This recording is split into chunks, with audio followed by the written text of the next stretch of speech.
Rota 66. Meu querido amigo, o tempo está passando e a sua história está passando, assim como passou a história de Israel e daqueles antigos homens que viveram no passado.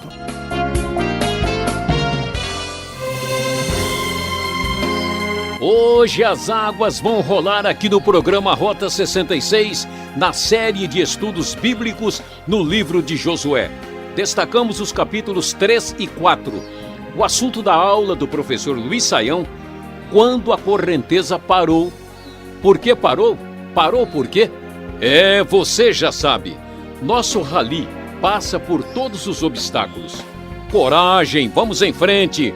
Onde você está não tem metade da importância se comparado para onde você está indo. Não peça a Deus para guiar seus passos se você não está disposto a mover seus pés. Fique com a gente e descubra que você foi criado para um propósito.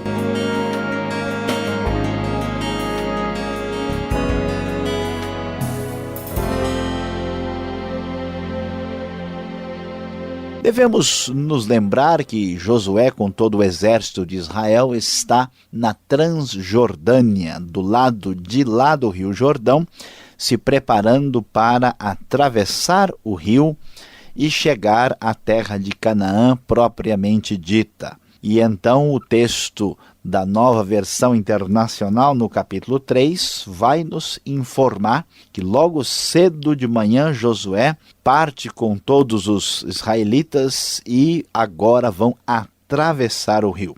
O texto nos diz a partir do versículo 2. 3 dias depois, os oficiais percorreram o acampamento e deram esta ordem ao povo: quando virem a arca da aliança do Senhor, o seu Deus, e os sacerdotes levitas carregando a arca, saiam das suas posições e sigam-na, mas mantenham a distância de cerca de 900 metros entre vocês e a arca. Não se aproximem, desse modo saberão que caminho seguir, pois vocês nunca passaram por lá. Josué ordenou ao povo: santifiquem-se, pois amanhã o Senhor fará maravilhas entre vocês. E disse aos sacerdotes: levantem a arca da aliança e passem à frente do povo. Eles a levantaram e foram na frente. Como podemos perceber, o povo está se preparando para atravessar o Rio Jordão e, junto com eles, a arca da aliança, que é a famosa arca que ficava ali no lugar santíssimo, que simboliza a presença de Deus no meio do seu povo, vai à frente do povo, mostrando que Deus é quem combate por Israel, que Deus é que está, de fato, levando e dirigindo o seu povo. E assim os sacerdotes levam a arca da aliança à frente do povo, e para uma missão tão importante, o povo é convocado para a santificação. Eles deveriam estar puros cerimonialmente para poderem prosseguir nesta missão tão importante. Observem que esse combate é visto de maneira bastante religiosa, com a direção de Deus e com uma pureza necessária para a vitória. Deus, no versículo 7 e 8, promete grandes coisas a Josué, e a partir de agora ele é exaltado à vista de todo Israel, e ele dará ordem aos sacerdotes para carregar a arca da aliança, e eles deveriam parar junto às águas do Jordão. Então Josué disse aos israelitas: venham ouvir as palavras do Senhor, o seu Deus. Assim saberão que o Deus vivo está no meio de vocês e que certamente expulsará de diante de vocês os cananeus, os hititas, os heveus, os ferezeus, os girgazeus, os amorreus e os jebuseus. Vejam, a arca da aliança do soberano de toda a terra atravessará o Jordão à frente de vocês. Agora escolham 12 israelitas, um de cada tribo, quando os sacerdotes que carregam a arca do Senhor, o soberano de toda a terra, puserem os pés no Jordão, a correnteza será represada e as águas formarão uma muralha. Deus, na sua ação poderosa e soberana, já havia comprovado e demonstrado o seu poder quando as águas do Mar Vermelho foram abertas para a passagem do povo de Israel quando fugia dos egípcios. Aqui, uma coisa semelhante acontece, até para mostrar que o mesmo Deus que esteve com Moisés é o Deus que está com Josué. E agora, então, no momento de atravessar o Rio Jordão, aqui Deus novamente fará algo extraordinário, e isso é comprovado como sendo obra de Deus, porque está relacionado com a Arca da Aliança. Observe a leitura da NVI a partir do versículo 14. Quando, pois, o povo desmontou o acampamento para atravessar o Jordão, os sacerdotes que carregavam a Arca da Aliança foram adiante. E veja que essa é uma época que o Jordão está bem cheio, ele transborda em ambas as margens na época da colheita. Assim que os sacerdotes que carregavam a Arca da Aliança chegaram ao Jordão e seus pés tocaram as águas, a correnteza que descia parou de correr. A correnteza parou. Parou por quê? Por que parou? Porque Deus fez algo extraordinário e formou uma muralha a grande distância, perto de uma cidade chamada Adã, nas proximidades de Zaretã. Imagine você um rio descendo as águas, e essas águas começam então a se acumular, formando uma muralha pela ação extraordinária e poderosa de Deus. E as águas que desciam para o mar da Arabá, o mar salgado, escoaram totalmente. O mar da Arabá, o mar salgado, é o mar morto. Então observe que as águas foram descendo, continuando, enquanto as outras foram represadas lá em cima. E assim o povo atravessou o rio em frente de Jericó. Os sacerdotes que carregavam a Arca da Aliança do Senhor ficaram parados em terra seca, no meio do Jordão, enquanto todo o povo passava, até que toda a nação o atravessou pisando em terra seca. Mais uma vez, Deus demonstra que o povo está fazendo a sua obra não pelo seu poder, não pela sua força. Deus poderia ter facilitado o caminho do povo, fazendo com que eles chegassem mais rapidamente à terra, fazendo com que eles não enfrentassem inimigos, mas Deus preparou esses momentos difíceis e os fez chegar depois do Jordão para mostrar o seu poder, a sua soberania, a sua força, e para comprovar que o poder pertence a Deus. Assim como nós também, muitas vezes na nossa vida, pensamos que o sucesso que muitas vezes temos depende do que fizemos e do nosso próprio poder, força, planejamento e capacidade. Mas Deus mostra que isso de fato vem da parte dele.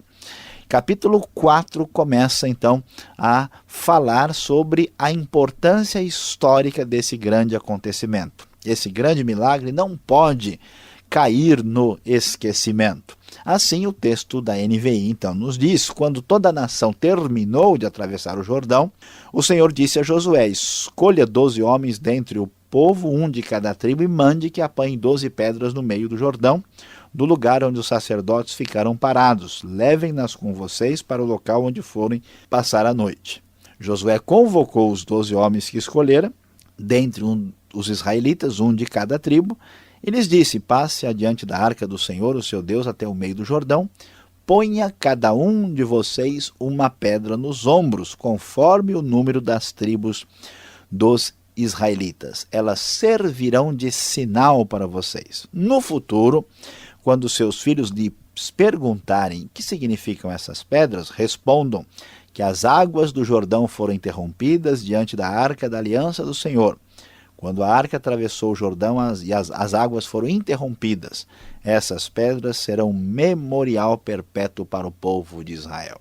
Nós sabemos que a informação vale muito. Nós sabemos que a palavra que se estabelece dentro de uma sociedade, ela se transforma em história da cultura.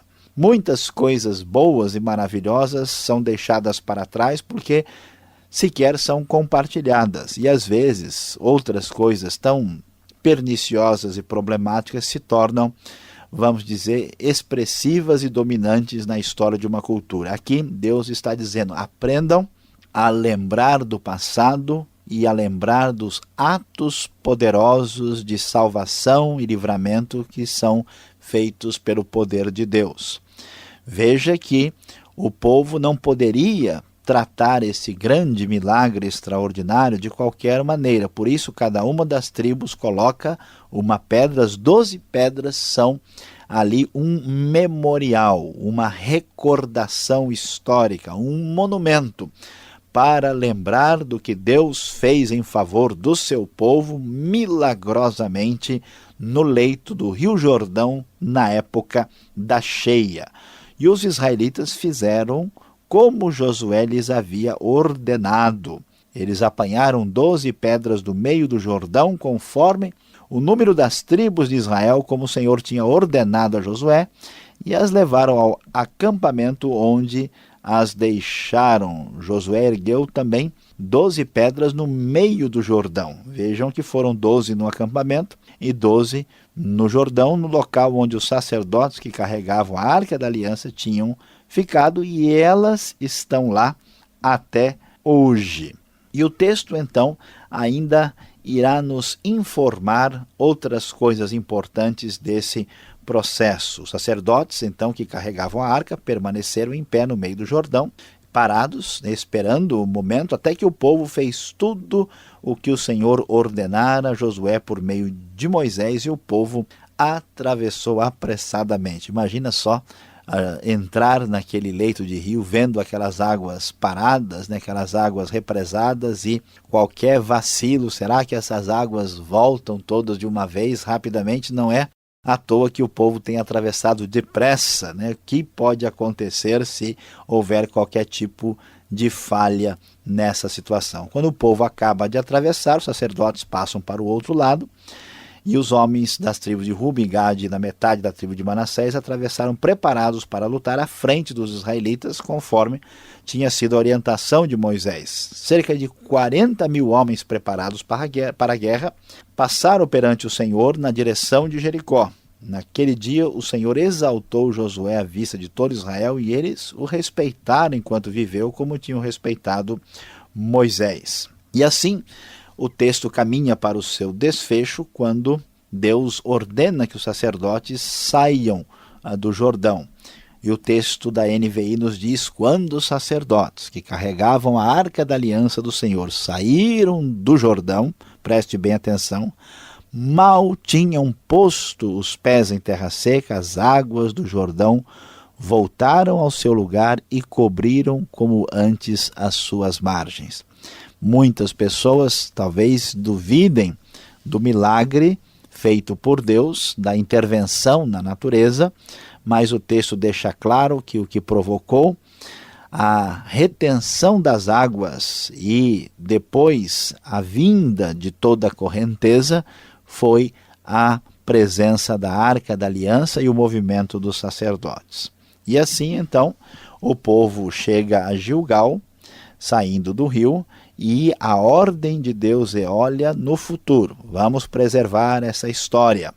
Vamos nos lembrar por que a correnteza parou. O que significam essas pedras? Digam aos seus filhos, digam aos seus futuros descendentes que o Senhor fez Israel atravessar em terra seca.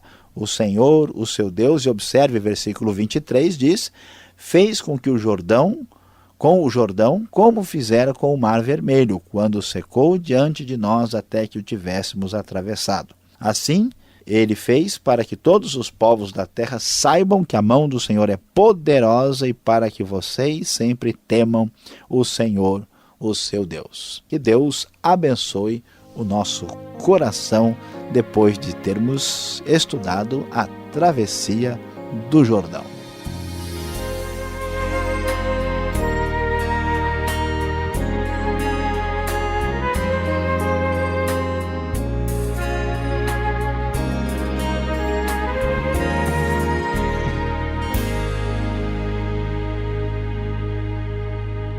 Esse é o programa Rota 66, o caminho para entender o ensino teológico dos 66 livros da Bíblia.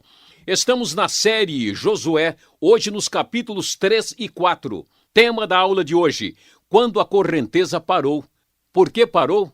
Parou por quê? Rota 66, que tem produção e apresentação de Luiz Saião, redação e participação Alberto Veríssimo e na locução seu amigão Beltrão, numa realização transmundial. Ainda temos mais alguns minutos para tirar as dúvidas.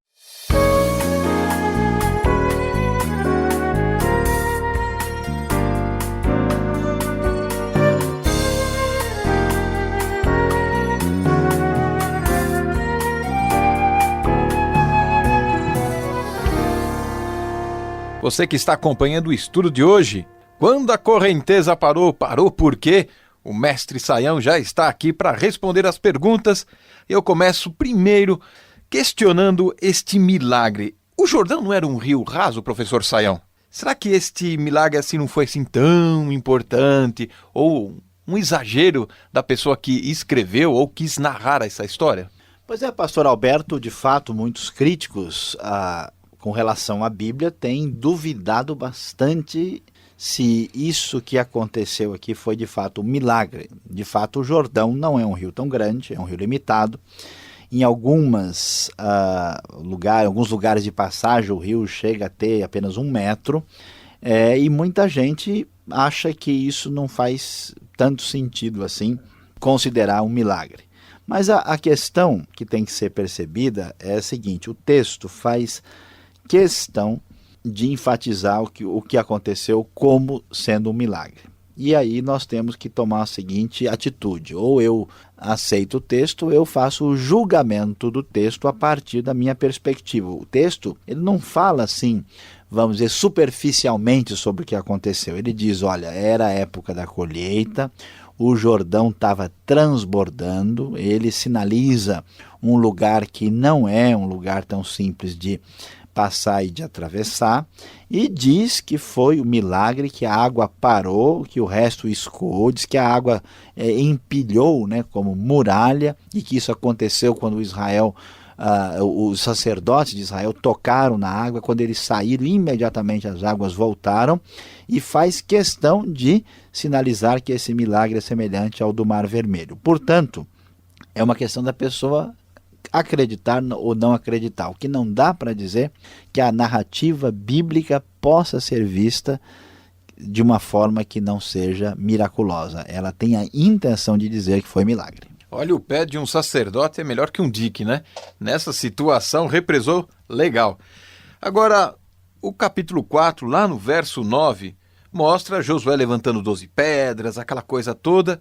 Então quer dizer que se eu for lá hoje, eu vou encontrar essas 12 pedras, porque está o texto dizendo aqui, até o dia de hoje a gente encontra esse monumento. O que significa, no verso 9 aqui do capítulo 4, este até o dia de hoje? Pois é, pastor Alberto, é importante destacar que o dia de hoje aí é dia de ontem, né? Não pode confundir as coisas. Aliás, o de hoje aí é transontontem, né? Muito antigo.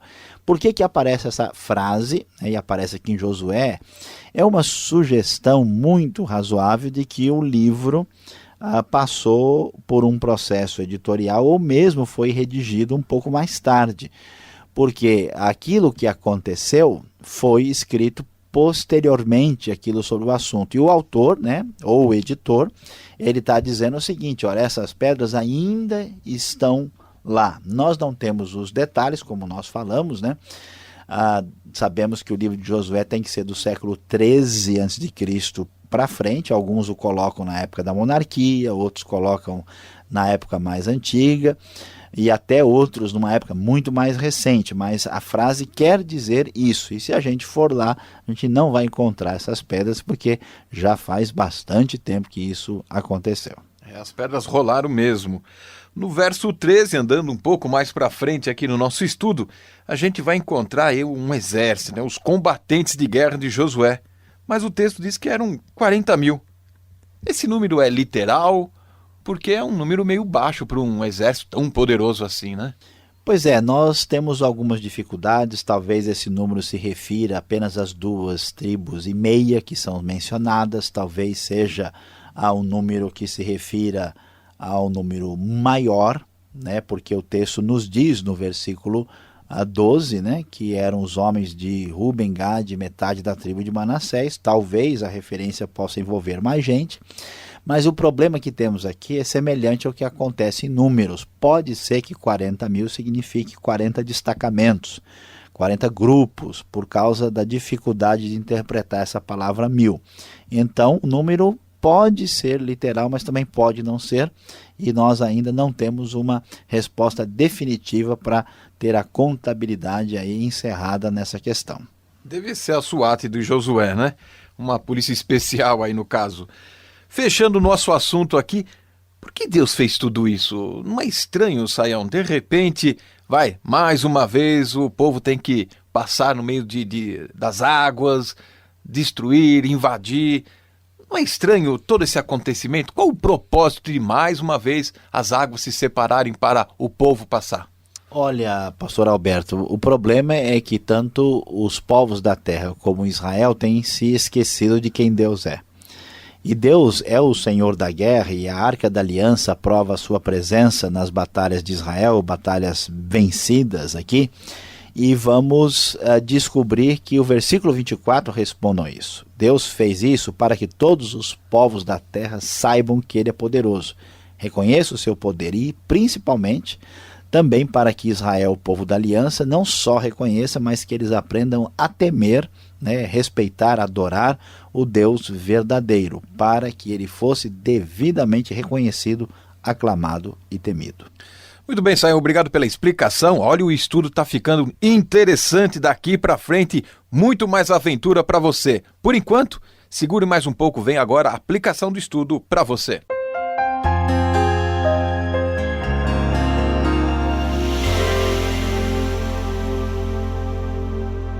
Depois de estudarmos os capítulos 3 e 4 do livro de Josué, quando falamos sobre o tema quando a correnteza parou, por que parou por quê, descobrimos que a correnteza do Jordão parou pela intervenção especial de Deus em favor do seu povo Israel quando se preparava para conquistar a terra de Canaã.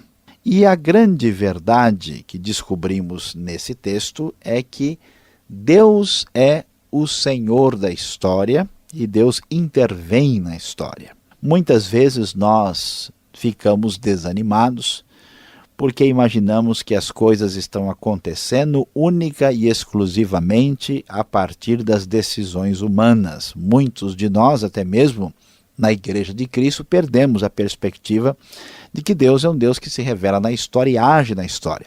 E não só age, como muitos dos seus atos são atos especiais e miraculosos.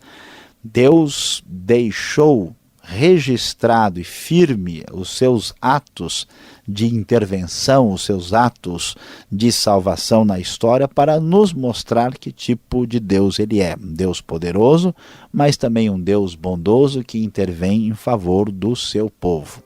Meu querido amigo, o tempo está passando e a sua história está passando, assim como passou a história de Israel e daqueles antigos homens que viveram no passado. Deus é o Senhor da história e Ele quer ser o Senhor da história da sua vida, intervindo milagrosamente no seu coração. Você já abriu a sua vida para o Senhor da história? Somente assim a sua história será diferente de uma história absolutamente comum. Que Deus abençoe o nosso coração. O programa Rota 66 de hoje terminou. Eu, Beltrão, espero você nessa mesma sintonia e horário. E não esqueça, visite o nosso site transmundial.com.br e fique na paz do Senhor. Tchau.